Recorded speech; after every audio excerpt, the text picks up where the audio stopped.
Ini kenal dulu ilmu nahwu. Itu hadnya, itu batasannya. Yang kedua, maudhu'uhu. Maudhu'uhu itu adalah objek kajian. Sebenarnya objek kajian ilmu nahwu apa? Adalah al-kalimatul arabiyah min haitsul bahthi min ahwaliha, yaitu kalimat bahasa Arab yang ditinjau dari pembahasan tingkah-tingkahnya ya. Ini kalimat bahasa Arab bukan bahasa Arab. Doroba fi'il, zaidun fa'il, amran maf'ul bih, bahasa Arab. Dorobtu zaidan, bahasa Arab. Zaidun qaimun, bahasa Arab. Ini jumlah fi'liyah, ini jumlah ismiyah. Ini kalimat bahasa Arab. Nah, tingkahnya mana? Nih, namanya tingkah tadi kedudukan. Fi'il, fa'il, maf'ul bih.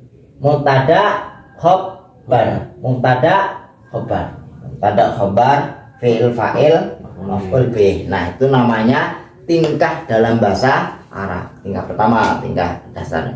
Itu adalah objek kajian dari ilmu nahwu.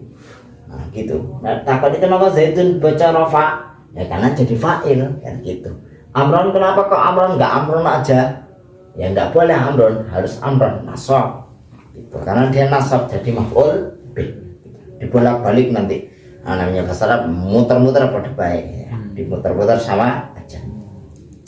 Bahasanya maksudnya bukan dalam apanya. Nah, yang ketiga namanya ghayatuhu wa faidatuhu. 2 3 4 5 6 7 8 9 10. Yang ketiga adalah puncak atau faedah. Apa sih faedah dalam mempelajari bahasa Arab? Faedahnya adalah at-taharruz minal khata' anil khata' wal isti'anah ala fahmi kalamillah wa kalimir Rasulillah sallallahu alaihi wasallam. Objek atau puncak kita mempelajari ilmu nahwu adalah supaya kita menjaga kalamnya Allah, menjaga kalamnya Rasulullah. Yang pertama menjaga dari kesalahan dalam memahami. Yang kedua adalah al-isti'anah, kita sebagai pembantu ya, sebagai untuk membantu kita memahami kalamnya Allah. Ya sekaligus menjaga, ya sekaligus membantu. Misal, bismillah, kenapa kok bismillahi ar-rahmani ar-rahimi, enggak bismillahirrahmanu ar-rahimu? Nah, apa? Nah, nanti itu pembahasannya seterusnya ya. Ini faedahnya supaya bacanya orang enggak bismillahirrahmanirrahim. Kemudian misalkan kalau kita baca Fatihah bismillahirrahmanirrahim alhamdu, kenapa pakai milhamdu kok bacanya enggak bismillahirrahmanirrahim alhamdu? Kenapa kalau di wasol kok harus milhamdu? Ya karena harakat ini pasti mi, nah gitu ya. Nah, supaya menjaga orang, supaya tahu, oh ini ternyata begitu.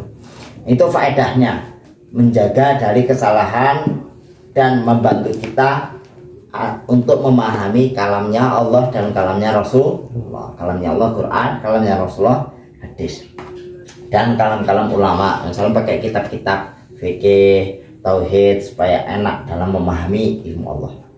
Kemudian wasyarafuhu, kedudukan ilmu nahwu adalah bisyarfi faidatihi, setara dengan faedahnya. Ya, kedudukannya gimana ilmu nahwu? Mulia enggak? Ya mulia. Dasar, menjadi dasar untuk menolong kita memahami ilmu. Nah, misalkan kalau kita ingin mengenal bahasa Gusti Allah, bahasa seseorang, bahasa itu gimana? Misal kita di Lampung ingin ngerti bahasa Lampung, ngerti orang Lampung, gimana watak dan bahasanya, ya harus belajar bahasa Lampung. Kita ingin terus TOEFL dan sebagainya, ya harus belajar bahasa Inggris. Kalau TOEFL pakai bahasa Inggris.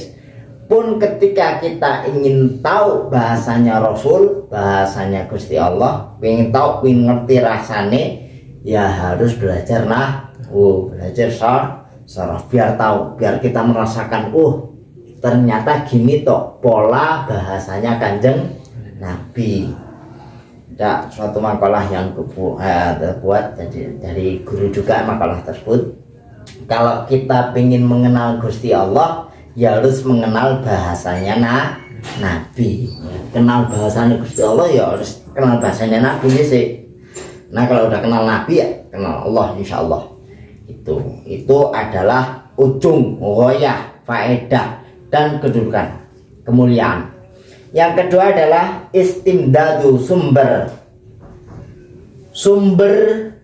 yang dipakai ilmu nahwu. Kenapa dibaca rofa nasab begitu ya. Nanti jar khafat dari mana? Dari sumbernya adalah min kalamil Arab. Sebenarnya 3 sumber nahwu itu 3. Yang pertama kaidah Quran, yang kedua kaidah hadis, yang ketiga kaidah kalam orang Arab. Utamanya kalam-kalam Arab yang dari syair orang Arab terdahulu. Kenapa Kanjeng Nabi itu ketika umur baru dilahirkan terus disusui oleh Bunda Halimah untuk menjaga agar Kanjeng Nabi fasih dalam bahasa Arab. Makanya kalau orang yang pandai bahasa Arab, pandai nahwu, namanya fusah. Bahasa fusah itu fasih.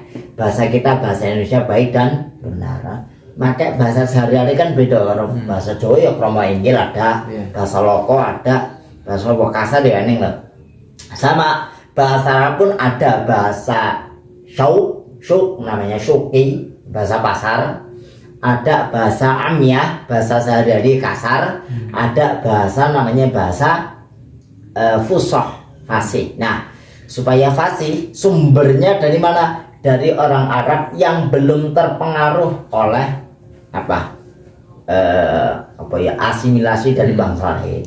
Kita orang Jawa, misalnya suku Jawa ya, di Jogja, di Cilacap, di Banyumas, di Surabaya, di Solo, di Cirebon, bahasa Jawanya sama, bangsanya bangsa Jawa. Cuma bahasanya kok beda. Ya, karena itu faktor asimilasi dengan wilayah dan bangsa lain, begitu ya. Misal bahasa orang Jawa tinggal di Serang kok jadi Jaseng namanya, ya itu namanya Jaseng. Bahasa Arab pun gitu. Bahasa Arab pun itu sebenarnya banyak sukunya. Bani yang disebut bahasa Arab itu namanya adalah suku Newe, Bani, misalkan Bani Cilacap. Cilacap itu Bani, sebut klan, bahasa kita klan. Nah, Bani Hashim, Bani Adi, itu Bunda Halimah kan Bani Adi, Bani Mahzum dan sebagainya. Itu beda bahasa Arabnya, logatnya beda. Tapi yang dipakai ilmu nahwu itu logatnya siapa? Logat orang Quraisy. Nah, logat bahasa Quraisy. Kayaknya sampai diabadikan sama Allah di surah Al-Quraisy. Kenapa? Ya karena bahasa Arab yang dipakai Quran, yang dipakai oleh Nabi hadis adalah bahasa Arab orang Quraisy. Kalau kita bahasa Jawa paling mantap nih ya bahasa Jogja, Jogja Solo. Yang paling bagus gitu. Karena bahasa lain Jawanya udah terpengaruh sama bahasa Arab pun begitu. Nah, selain 3 sebagai sumber, nah tadi faedahnya belajar nahwu adalah menjaga yang 3 ini. Supaya kita selain Quran sebagai sumber, nahwu menjaga. Nah, kalau kita udah ngerti nahwu, ada pemalsuan Quran dikit aja kita tahu. Kok bisa diwaca ini kenapa? Nanti nahwu ini menjadi dasar kita bisa tauhid, ilmu tajwid, ilmu tauhid, ilmu dan sebagainya. Kenapa baca-bacanya gini misalnya di tauhid, di tajwid, ya tahu asalnya juga dari ilmu nahwu, ilmu bahasa Arab. Nah, itu adalah istimdad atau sumber ya, sumber kepanjangan. Nah, istimdad sebenarnya bahasa artinya kepanjangan. Panjangnya pol-polannya yang di wafadduhu. Sekarang keutamaannya, tadi kedudukannya syaraf muliaan, ini keutamaannya adalah fauqa nahwu ala sairil ulum bin nisbah wal itibar. Ditinjau dari nisbat apapun, ditinjau dari segi apapun, kefadolan atau keutamaan ilmu nahwu adalah fauqa nahwu, paling tinggi. Tapi kalau narok ilmu nahwu ya ditaruh Quran ya jangan di atasnya, ya dadap lagi. Maksudnya paling tinggi kenapa? Karena ilmu bahasa Arab menjadi dasar ilmu yang lain. Nah, jadi taruh nahu pakai misalkan ada buku nahu, ada Quran, ada hadis, yang ditaruh ya nahu, hadis, Quran gitu. Itu. Nah, nahu menjadi dasar sendiri ditaruhnya, tapi dalam kajian dari segi ini adalah kedudukannya tinggi karena menjadi asal. Namanya akar, kalau akarnya kuat mau membangun apapun kuat banget ya, sama kalau nahunya kuat ngelontok kering ilmu nahunya kita pokoknya kebocor. Quran pun bisa mengartikan, lebih menghafal lebih mudah, lebih tahu kisahnya ini. Itu far'on namanya, bahasa Arabnya cabang. Jadi nek akarnya udah bagus, pondasinya bagus, rumahnya mau dibuat seperti apa aja pokoknya kokoh gitu. Nah, itu ketinggian atau kefadolan dari ilmu. Nah, bismillahirrahmanirrahim. Yang selanjutnya adalah wa masailuhu, masalah yang dibahas. Tadi objek kajiannya mau untuk ya. Ini masalah yang dibahas apa? Nek bahasa kitanya apa masalah yang dibahas? Objek kajian dapat dua ya. Masalah yang dibahas adalah qawaiduhu kaqalika al-fa'il marfu'un. Adalah masalah yang dibahas ini tadi. Fa'il dibaca rofa, tanda rofanya dom. Kenapa kok doma? Karena tanda rofa nanti ada 4, doma, wawu, alif, nun. Kenapa kok bacanya pakai doma di sini? Karena zaitun isim mufrad. Isim mufrad isim tunggal. Isim yang tunggal tanda rofa harus dipakai doma gitu. Nah, itu contoh. Nanti biar pengenalan dulu. Maksudnya begitu maksudnya. Itu adalah masalah yang dibahas di ilmu nahu. Kemudian peletak dasar. Kanjeng Nabi ditakoni Kanjeng Nabi ini kedudukannya apa, rofa nasab jadi enggak dong. Kalau misalkan Kanjeng Nabi masih sugeng, masih hidup, enggak akan, karena ilmu nahu baru lahir di era kepemimpinan Khalifah Sayyidina Ali bin Abu Thalib. Nah, Sayyidina Ali menyuruh namanya tabi'in namanya Abul Aswad Ad-Du'ali. Abul Aswad Ad-Du'ali. Jadi peletak dasar atau pencetus ilmu nahwu namanya Abul Aswad Ad-Du'ali dengan perintah dari Imam Ali karramallahu wajhah. Nanti kisahnya ada nanti sebentar lagi kisahnya. Nah, peletak dasarnya Abu Aswad Ad-Du'ali. Dulu Quran sama aja, Quran dulu masih masih belum ada harokatnya. Yang meletakkan titik-titiknya, bak titik siji, tak titik loro dhuwur, ya di bawah siapa namanya? Abul Aswad Ad-Du'ali. Nanti dilanjutkan lagi oleh muridnya namanya Imam Al-Farahidi. Itu yang ngasih fatah, kasroh, doma, sukun. Siapa? Imam Al-Khalil Al-Farahidi namanya, Imam Farahidi. Tapi peletak dasar ilmu nahwu dan yang ngasih titik-titik di Quran itu, huruf-huruf Quran itu Abul Aswad Ad-Du'ali.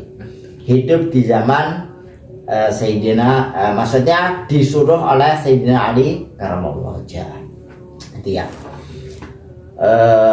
Kemudian nisbatuhu penisbatan ilmu nahwu kepada ilmu yang lain, hubungan, kaitan, apa namanya? Apa sih bahasa ilmiah? Ya hubungan aja. Nisbatnya hubungan. Hubungannya gimana? Dibagi ulum at-tabayun. Ilmu bahasa Arab atau ilmu nahwu kepada ilmu yang lain itu hubungannya adalah sebagai penjelas. Tabayun, penjelas.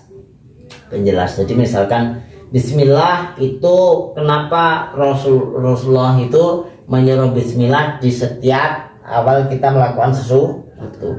Karena gini, Bismillah itu sebenarnya dalam bahasa Arab itu namanya keterangan doang. Namanya keterangan itu kan harus digantungkan, kayak misalkan aku nyebut dengan spidol. Mesti bingung, maksudnya apa dengan spidol? Aku menulis dengan spidol gitu. Di kamar mandi, maksudnya apa di kamar? Mono-mono ngomong di kamar mandi, maksudnya misalkan Zaitun mandi di kamar, si Zaid mandi di kamar berarti dengan spidol, dengan kamar mandi itu digantungkan dengan kalimat sebelumnya yang bisa mufid, yang bisa berfaedah maknanya. Sama bismillah pun ini bentuknya namanya dalam bahasa Arab karena diawali huruf ba, ini huruf jar, dan seterusnya ini kedudukannya namanya majrur yang dijarkan. Makanya bismi itu tanda jar pakai kasroh, enggak bisma, enggak bismu. Asluhu bi ismi itu asluhu bi ismi karena ini hamzahnya hamzah wasol itu kalau ada huruf sebelumnya hidup enggak dianggap. Nah, kalau enggak dianggap, untuk mengistimewakan bismillah maka hamzahnya dibuang. Nah, saran ulama dalam menulis bismillah, kenapa biasanya bismillah nulis ini nih panjang bae. Kenapa? Itu menandakan ini alif yang dibuang, pengganti hamzah. Asluhu bi ismi, tapi isminya alifnya dibuang. Nah, ini namanya jar majrur. Jar ini jim ya, jar majrur itu sebagai keterangan. Gini logikanya begini, kok bisa keterangan bismillah itu? Bismillah itu kalau ditinjau dari ilmu nahwu belum kalam, belum menjadi kalam kalau belum dikaitkan dengan sesuatu. Ngaitkannya dengan apa? Dua ini. Jadi namanya keterangan bisa menjadi terang jelas itu kalau digantungkan, ya kayak. Nah, iya, sesuatu kalau belum ada cantelannya ya nggak bisa nyantel, ya kan? Cantelannya apa keterangan ini? Cantelannya dua, jumlah ismi atau jumlah fi'il. Nah, kalau bismillah kan artinya dengan nama Allah. Maksudnya apa dengan nama Allah? Enggak mudeng. Moro-moro ngomong dengan nama Allah. Maksudnya dengan nama Allah gimana? Nah, kan masih bingung orang. Itu namanya bentuk jar majrur, keterangan. Maksudnya misalkan saya mengawali ngaji ini dengan nama Allah. Tapi kan enggak perlu misalkan aku minum dengan nama Allah. Nggak mungkin. Misalkan aku asyrabu bismillah, asyrabu ini nggak usah, nggak usah disebut, tinggal langsung aja bismillah. Nah, kenapa Rasulullah itu menganjurkan bismillah diawali atau dipakai untuk setiap aktivitas ya? Karena ini aktivitas itu sebagai bentuk dia nyantol pengaitnya, keterangannya, jar majrurnya, itu namanya jar majrur. Dengan nama Allah maksudnya saya minum dengan nama Allah gitu. Berarti saya minumnya ini sebagai pengait bismillah. Nah, itu namanya tabayun, penjelas. Sebagai penjelas supaya kita tahu bismillah itu faedahnya apa sih? Yang salah satu faedahnya kayak gitu. Kenapa kok bismillah harus di awal kalimat? Enggak boleh di akhir. Boleh, di tengah ya boleh. Kalau lupa di tengah. Nah, supaya yaitu kalau dalam kajian nahwunya begitu. Kalau dalam kajian ilmu lain misalkan tauhid, yaitu karena rasa iman kita, tauhid kita bahwa kita bisa melakukan sesuatu itu atas izin Allah. Penak ini loh.